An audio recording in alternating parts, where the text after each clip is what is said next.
So we have this canister of water that is filled with liquid. It's nearly brimming, and it reaches this area right over here. So right now we're assuming that we have a point, and we need to analyze this point. Look at where the forces are acting, how the pressure is acting, and so we're just assuming that this point is like a thin aluminum foil in the middle of this canister. The distance between the top of the liquid and the point that we have over here is called h. Okay, that is going to be the height. And what we're supposed to understand is that this point of water or liquid or whatever is not moving. Okay, it isn't going up, it isn't going down.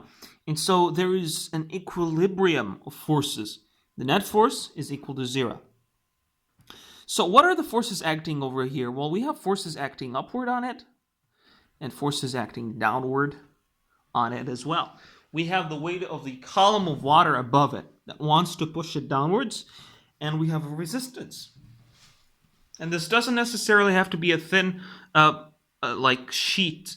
It can be any surface area that we choose in the water. So the force acting downward, we're going to call that Fd, are equal to the forces acting upward, Fu, and they will equal the mass of the liquid times the acceleration due to gravity. All right? Now, what is mass? How am I going to know the mass of the liquid? Well, easily, the mass of water is equal to the volume of water because density is like similar to mass.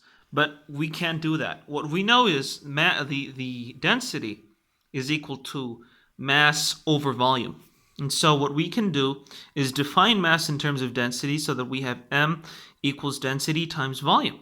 And so we're going to remove ml here and say density volume times acceleration due to gravity is equal to the force downwards. Now that we have volume, we can actually, how are we going to bring the volume out? We can do it pretty easily. Well, you know, volume is equal to the area, okay, of this circle multiplied by this distance right over here, which is h, okay? I made a mistake here. H reaches the top of to the surface, not to the surface of the canister. So we'll remove the v so that it becomes F of d equals to density multiplied by the area of the liquid times the height times g. So this translates to volume, this bracket right over here. And now we know how to bring force. So force equals density times area times height times g. If you don't have area or g, you bring volume right away and use this formula instead. But what if we need to bring pressure? Pressure equals force over area. And so we bring density, area, height, axle due to gravity. Divide that by area. We end up with density times height times acceleration due to gravity. And that is how you find pressure. And many people may be confused when they work problems.